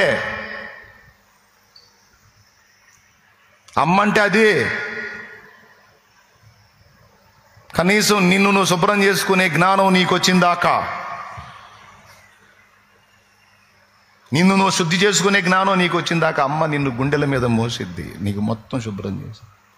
అదే అమ్మ మంచాన పడితే, అదే అమ్మ నడవలేని స్థితికి వస్తే 4 రోజులు అమ్మకు చేయాలంటే నీ బతుకు బయటపడిద్ది. నీ బతుకు బయటపడి పెట్టుకొని తిరుగుతూ ఉంటావు, నీ బతుకు 24 సణుగుతావు. ఏమ్మా కాళ్ళు పని చేయాల, మైండ్ పని చేయట్లేదా? కొంచెం చెప్పొచ్చుగా, బయటికి వెళ్ళాలని చెప్పి సావచ్చుగా. పనికి మాలిందానా, సచ్చిందాని కాదు బతికిందాన్ని నా కర్మకు దాపురించావు. పెద్ద గుంపును కన్నావుగా, ఆస్తులు పంచిచ్చావుగా, నా మీద పడి చచ్చావు. ఆ 2వ దాని దగ్గర చావచ్చుగా, 3వ దాని దగ్గర చావచ్చుగా, నీ కొడుకు ఉన్నారుగా వాళ్ళ దగ్గర చావచ్చుగా. నా కర్మ కొద్ది దరిద్రపదాన అన్న కూతుళ్ళు కొడుకులు ఇంతమంది. అబద్ధాలు ఆడుకొని చెప్పండి, ఎంతమంది ఒప్పుకుంటారు? ఒప్పుకోండి, మర్యాదకు చేతులు ఎత్తి. షో చేయవాకండి. దేవునికి స్తోత్రం కలుగునుగాక. కానీ నిన్ను నువ్వు శుద్ధి చేసుకునే తెలివి నీకు వచ్చిందాకా సంవత్సరాలు చేసిందే అమ్మ ఏనాడన్నా నిన్ను అసహించుకుందా? ఒక్కసారన్నా అసహించుకుందా? ఇంకా చెప్పాలంటే నీకు మోషన్ కాకపోతే బాధపడింది. నా బిడ్డకి ఏందో మోషన్ కావట్లేదు, కడుపులో ఏదో తేడా వచ్చింది, వాడి ప్రాణానికి ఏమన్నా ప్రమాదమే, ఆమె ప్రాణానికి ఏమన్నా ప్రమాదం. అమ్మ మోషన్కి వెళ్తే తిడతావు, దరిద్రపుదానా నువ్వు. అమ్మ మోషన్కి వెళ్తే తిడతావు, దరిద్రపోడా నువ్వు. మిమ్మల్ని కాదులే, తిట్టే దరిద్రులు అంటున్నాను నేను. దేవునికి స్తోత్రం. కానీ నువ్వు మోషన్కి వెళ్ళకపోతే అమ్మ ఏడ్చింది, వైద్యుడి దగ్గరికి పరిగెత్తింది. ఎంత తేడా ఉంది అమ్మ ప్రేమకి బిడ్డ ప్రేమకి. వాస్తవమా కాదా? ఎవరికి తీపి ఎక్కువ? ఏ ప్రేమ ఎక్కువ? పుట్టిన ప్రేమ ఎక్కువ, కన్న ప్రేమ ఎక్కువ? ఆ కన్న ప్రేమ, ఆ కడుపు తీపి ఎంత భయంకరమైందంటే ఆ కడుపు తీపి కోసం మహిమను కూడా వదిలిపెట్టి దిగొచ్చాడు భూమి మీదకి.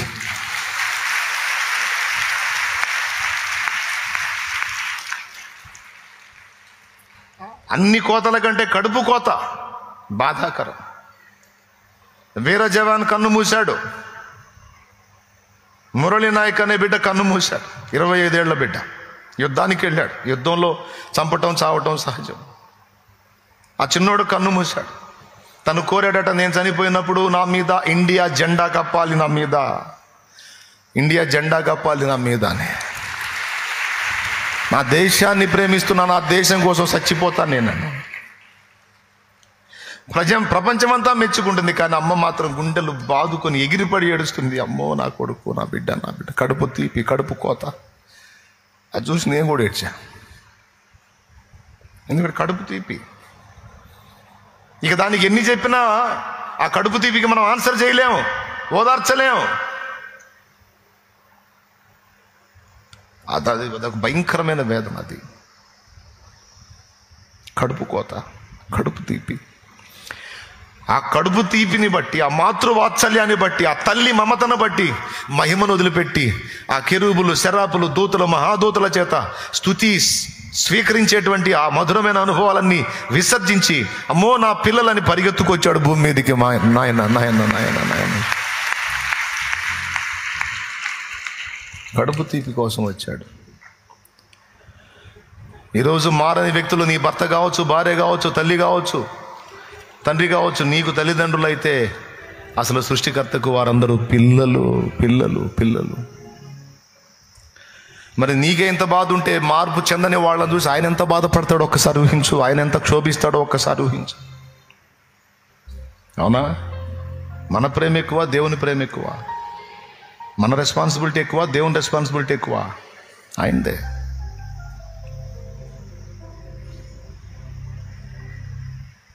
నువ్వు అంటావు, నా భర్తను ఎందుకు నువ్వు వదిలేసావు ప్రభా, నా భార్యను ఎందుకు వదిలేసావు ప్రభా, నా పిల్లల్ని ఎందుకు వదిలేసావు, నా తల్లిదండ్రులు ఎందుకు వదిలేసావు?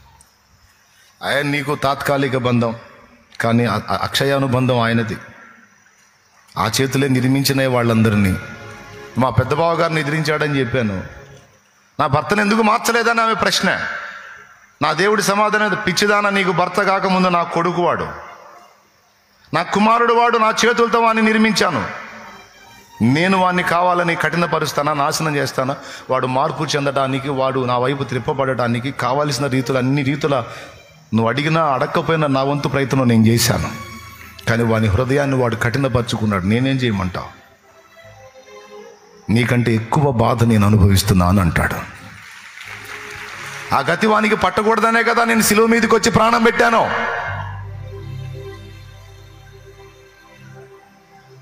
కానీ నేనెవరిని బలవంత పెట్టి మార్చను, నేను ఎవరిని బలవంత పెట్టను. వాళ్ళు మార్పు చెందడానికి అనువైన పరిస్థితులు నీ ప్రార్థనను బట్టి కల్పిస్తాను. వాటిని బట్టి వాళ్ళ హృదయం కదిలి కఠిన గుండె విరిగి లైన్లోకి వస్తే వచ్చినట్టు, లేకపోతే వాళ్ళు అనుభవించాల్సింది వాళ్ళు అనుభవిస్తారు. గుర్తుపెట్టుకో. అయితే ఇక్కడ గమనించాల్సింది ఏంటంటే, ఈ మాటలు విన్నప్పుడు ఇంకా ప్రార్థన చేసి ఫలితం ఏముంది అనుకోవద్దు. నీ ప్రార్థనల వలననే తరచుగా దేవుడు వారిని దర్శిస్తూ దర్శిస్తూ దర్శిస్తూ ఉంటాడు. ఒకవేళ మెత్తని గుండె కలిగిన వాళ్ళైతే ఖచ్చితంగా కనెక్ట్ అవుతారు దేవుడికి. శతవిధాల దేవుడు ఖచ్చితంగా ప్రయత్నిస్తాడు. అలా ప్రార్థన చేసినప్పుడు కొంతమంది హృదయాలను దేవుడు కదిలిచ్చాడు, వాళ్ళు లోబడ్డారు, రక్షణ కూడా పొందారు నా ప్రార్థన విని. కొంతమంది మారలా.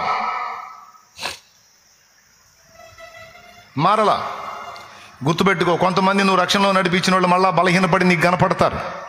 వాళ్ళని గురించి నీకు దిగులైపోయింది, బాధ అయింది. అయ్యో ఎందుకు వీళ్ళు ఇట్లా మళ్ళీ లోకంలో కలుస్తున్నారు, ఎందుకు మళ్ళీ వీళ్ళు ఇట్లా పాపంలో పడుతున్నారని. గుర్తుపెట్టుకో, మనుషులు, వాళ్ళేం దేవుడు కాదు, మనుషులు. చెప్పు, ఎవరు? మనుషులు.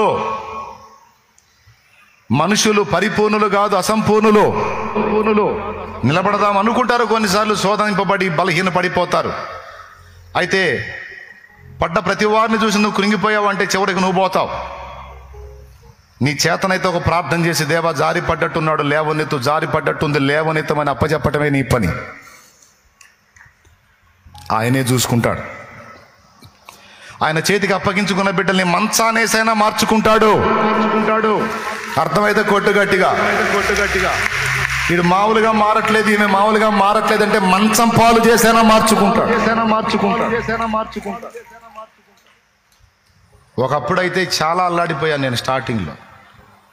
రక్షణలో నడిపించినోడు మళ్ళా బలహీనపడ్డాడని తెలిస్తే కృంగిపోయి అన్నం మానుకొని కూర్చునేవాడిని. వాడు అటెందుకు చేశాడు, వాడు అటెందుకు చేశాడు, ఈ అమ్మాయి ఎట్లెందుకు చేసింది, ఆ అమ్మాయి ఎట్లెందుకు చేసింది, అసలు ఏంది ఏమైపోతుంది, వీళ్ళు ఎందుకు ఇట్లా చేస్తున్నారు, వాక్యం విన్న వాక్యం ఎడిపోతుంది, వీళ్ళని ఎందుకు సైతాన్ని శోధిస్తున్నాడు, సైతానికి ఎందుకు ఛాన్స్ ఇస్తున్నారు, అబ్బాయి వీళ్ళ కోసం సేవ చేయటం దండగా, ఈ దరిద్రులు చా అనుకుంటా అన్నం తిందు వెళ్ళాడు. బా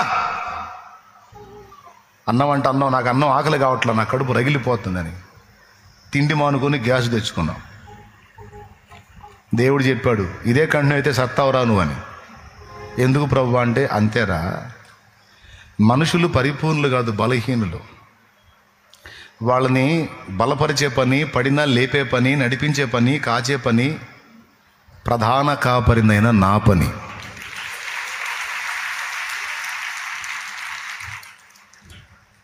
నువ్వు నా స్థానాన్ని తీసుకొని అన్ని బ్యాలెన్స్ చేయాలని చూస్తున్నావు. ఏందిరా నువ్వు చేసేది, నీ బొంద అని చెప్పాడు. ప్రార్థన చేయరా నువ్వు, వాళ్ళు తొట్టిల్లకుండా కాపాడు శక్తి గల నాకు ప్రార్థన చేయి, నేను చూసుకుంటా. పడ్డా లేపుకుంటా.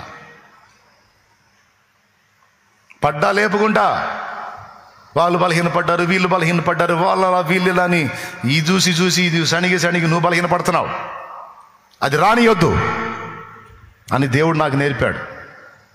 స్తోత్రం చెప్పండి. అయిపోయింది ఇంతవరకు మొదటి భాగం. ఏమర్థమైంది మీకు? వ్యక్తికి సంబంధించిన విషయం వేరు, వ్యక్తి సంబంధం కాని విషయం వేరన్నాను. వ్యక్తి సంబంధం కాని మిగిలిన సంగతులన్నీ దేవుడు ఈజీగా చేసేస్తాడు, కానీ వ్యక్తికి సంబంధించిన విజ్ఞాపనకు టైం తీసుకుంటుంది, దానికి కొంచెం ప్రాసెస్ ఉంటుంది. అది కూడా సఫలం అవ్వచ్చు, కాకపోవచ్చు. దేవుని చేతిలో సమస్తం ఉంది, ఇలా అంటే అయిపోయింది కదంటే, ఇలా సుధమ వాళ్ళని అనొచ్చు, అనలా. ఇలా నోవహు జలప్రళయంలో ముందున్న వాళ్ళు అనొచ్చు, అనలా. మార్చడానికి ట్రై చేశాడు, మారలా, శిక్షకు అప్పగించాడు. నీ పరిస్థితి నా పరిస్థితి అంతే. మొర్ర పెట్టడమే మన పని, కన్నీరు గార్చటమే మన పని, గోజాడటమే మన పని, వాళ్ళని హెచ్చరించటమే మన పని. తర్వాత దేవుడు చూసుకుంటాడు. అప్పచెప్పి ఊరుకోవాలి. ఒకటే డైలాగ్, నిత్య జీవానికి నిర్ణయించబడితే రక్షించబడతా, లేకపోతే పోతా, చేయగలిగింది ఏం లేదు. ఇప్పుడు నా కుటుంబ సభ్యులు ఉన్నారండి, అందరికీ చెప్పా. కొంతమంది తీసుకున్నారు, మారు మనసు మంది బాప్తీసం పొందారు, కొంతమంది వదిలేశారు. ఇంకా నేను ఏడుస్తా కూర్చోమంట వాళ్ళ కోసం. అయ్యేనాడు అయితే మీ పెళ్ళి. ఇప్పుడు నేను చెబుతుంటే వయ్యారాలు పడుతున్నారు, వయ్యారాలు. రేపు అయిద్ది. ఇప్పుడు వయ్యారాలు పడండి, రేపు వయ్యారాలు పట్టడానికి కాళ్ళు ఉండవు.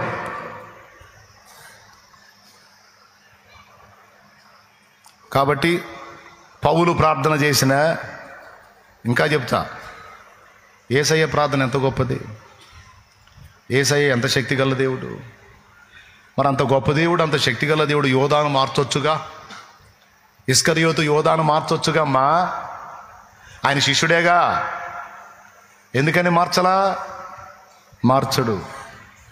వాడి వ్యక్తిగతం వాడిది, వానికి స్వేచ్ఛ ఇచ్చాడు. ఆ స్వేచ్ఛను బట్టి వాడు తన ఆత్మను అమ్ముకున్నాడు, సాతానుకు హృదయపూర్వకంగా తనను తాను అప్పగించుకున్నాడు. చివరి నిమిషం వరకు వాడిని హెచ్చరిస్తానే ఉన్నాడు. అది నా యేసయ్య బంగారు మనసు.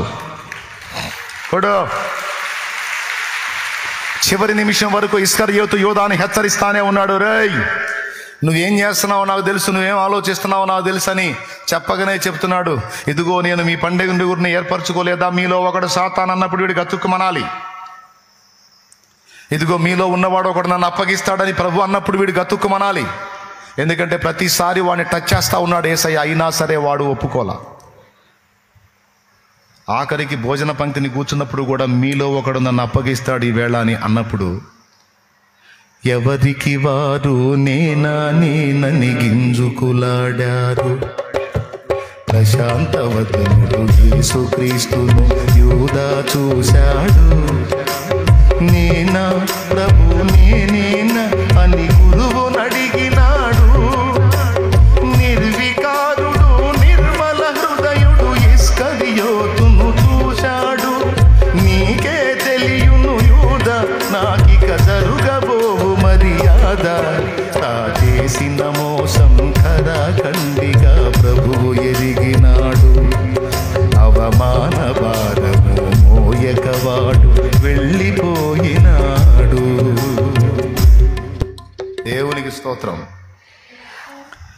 ప్రభా నిన్ను అప్పగించే దుర్మార్గుడు ఎవరయ్యా? నిన్ను అప్పగించే దుర్మార్గుడు ఎవరయ్యా? ప్రభా నేనా యోదా ప్రభా నేనేనా? మిగిలిన వాళ్ళు నేనా అన్నప్పుడు స్పందించలా. యోదా ప్రభా నేనేనా అన్నప్పుడు నీకు తెలియదా యోదా అన్నప్పుడన్నా వీడికి ఎలగాలగా. నా బతుకంతా తెలుసుకున్నాడు. ఆయన ముందు నేను నటించలేను, ముసుకేసుకోలేను, ముసుగులు ఓడబీకేవాడు ఆయన. ఎందుకు ఆయనతో చతురు? ప్రభా నన్ను క్షమించని కాళ్ళ మీద పడతాడేమో. ఆఖరికి రొట్టె విరిచి ఇవ్వబోయేటప్పుడు కూడా ఛాన్స్ ఇచ్చాడు, మాట్లాడాడు. అయినా వాడు మారలా. హృదయాన్ని కఠినపరుచుకున్నాడు. ఆయన ఏం చేస్తాడు? నీ కుటుంబ సభ్యులు హృదయాన్ని కఠినపరుచుకుంటే నువ్వేం చేస్తావు? ఏడ్చి మొత్తుకోవటం తప్ప నువ్వేం చేయలేవు. దేవుని పాదాలు పట్టుకొని ఇంకా ఏదన్నా అవకాశం ఉంటే చూడు ప్రభువా, మలుపు దిప్పు ప్రభువా, ఆలోచింపజేయి ప్రభువా అంటే ఇక ఫైనల్ ఉంది ఒకటే, మంచాన వేయటం. ఇంకా ఫైనల్ ఉంది ఒకటే, మంచాన వేయటం. అట్లేసిన మళ్ళా నువ్వు ఏడుస్తావు. మార్చమన్నాను కానీ మంచాన ఏమన్నానా? అన్నీ నువ్వే డైలాగులన్నీ. రక్షించంటివి, మంచాన వేసి వాడు ఏదైనా బెండ్ అవుతాడని చూస్తేనే రోజు మొత్తుకుంటుంటివి. ఎట్లమ్మాయి నీతో అంటాడు. దేవునికి స్తోత్రం. పెద్దగా చెప్పండి, మీకు ఏదో నీరసం వచ్చినట్టు ఉంది.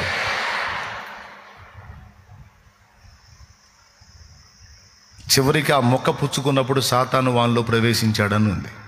హృదయపూర్వకంగా అప్పు చెప్పుకున్నాడు వాడు. మారు మనసుకి ఇష్టపడలా. చివరికి వాడికి అప్పచెప్పుకున్నాడు. యేసయ్యను అమ్ముకున్నాడు, పోయి ఉరి పెట్టుకొని చచ్చాడు.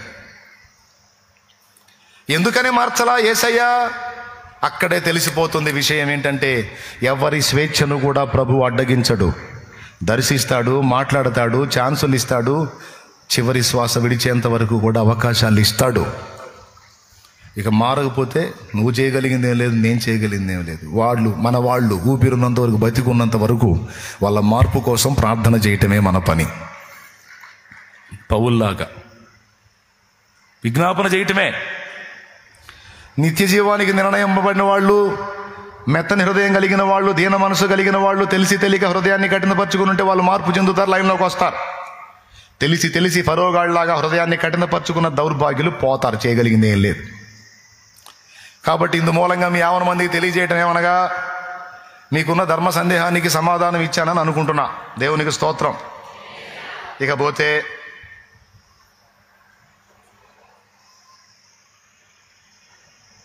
రెండో పాయింట్ ఉంది. ఇశ్రాయేలీయులందరూ మారు మనసు పొందవలెనని నా హృదయాభిలాషయు, నేను దేవునికి చేయు ప్రార్థనయునై ఉన్నవి అని పౌలు చెప్పిన మాటను బట్టి కొందరు మారారు, కొందరు మారలేదు. ఎందుకు అలాగంటే మన జీవితంలో కూడా కొందరు మారతారు, కొందరు మారరు. ఎందుకు అలాగంటే అందరినీ దర్శిస్తాడు, అందరికీ తన వాక్కు వినిపిస్తాడు. కొందరు హృదయం మెత్తగా ఉంటుంది, లోబడతారు, కొందరు కఠినపరుచుకుంటారు. మెత్తని హృదయం గల వారిని దేవుడే ప్రేరేపిస్తాడు. ఈరోజు కోటానికి వచ్చి కూర్చున్నావు, రాత్రి ఆల్ నైట్కి వచ్చావు. ఎలా వచ్చావు, ఎలా కూర్చున్నావు? దేవుడే నీ హృదయాన్ని ప్రేరేపించాడు కాబట్టి ఇక్కడ దాకా రాగలిగావు.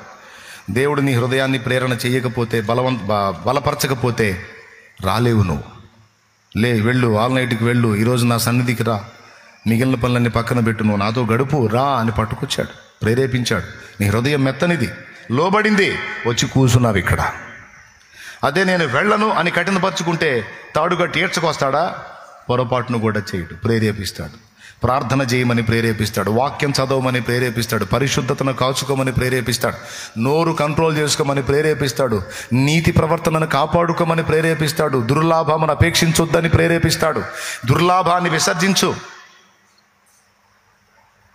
ప్రేరేపిస్తాడు. ప్రతి చోట నీతో మాట్లాడుతుంటాడు, చెప్తుంటాడు. విని లోబడి తప్పించుకుంటే ధన్యుడవు, ధన్యురాలివి. మనసు కఠినపరుచుకుంటే దాని ఫలితాలు నువ్వు అనుభవించాల్సి ఉంటుంది. ఫలితాలు అనుభవించేటప్పుడు చెప్తాడు, వద్దని చెప్పా కదా, విన్నావా, కాబట్టి అనుభవించాల్సిందే అంటాడు. కాబట్టి ప్రియులారా, మనుషులు వ్యక్తులు గనుక, వ్యక్తులకు వ్యక్తిగత స్వేచ్ఛనిచ్చాడు గనుక మన వ్యక్తిగత స్వేచ్ఛను ఎప్పుడూ దేవుడు అడ్డగించడు.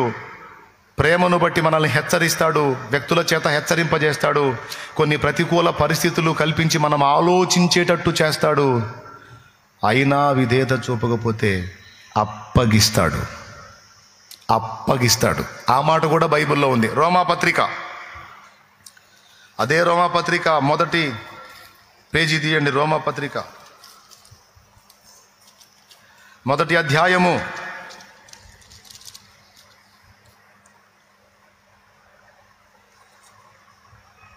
24వ వచనం చూడు. ఈ హేతువు చేత వారు తమ హృదయముల దురాశలను అనుసరించి తమ శరీరములను పరస్పరము అవమానపరుచుకున్నట్లు దేవుడు వారిని అపవిత్రతకు అప్పగించెను. దేవుడే అప్పగించేస్తాడట. కింద చదువు.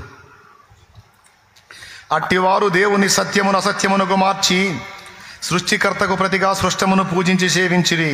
యుగముల వరకు ఆయన స్తోత్రార్హుడై ఉన్నాడు. ఆమెను అందువలన దేవుడు తుచ్చమైన అభిలాషలకు వారిని అప్పగించెను. దేవుడు అప్పగించేస్తాడట. చూడండి 28. మరియు వారు తమ మనస్సులో దేవునికి చోటు నొల్లకపోయిరి గనుక చెయ్యరాని కార్యములు చేయుటకు దేవుడు భ్రష్ట మనసుకు వారిని అప్పగించెను. అంటే చోటు సంపాదించడానికి ట్రై చేస్తాడు, ఎంతకీ చోటు ఇవ్వకపోతే అప్పగిస్తాడు. ఇంకా చేయగలిగింది ఏం లేదు, అనుభవించురా నువ్వు అని. మనం ఏం చేయాలి చెప్పండి? దేవా దర్శించు మా దేశం, మా భారతదేశం. విజ్ఞాపనలు చేశాము మా దేశ ప్రజల కోసం. దేవా దర్శించు మా దేశం, మా భారతదేశం. విజ్ఞాపనలు చేశాము మా దేశ ప్రజల కోసం.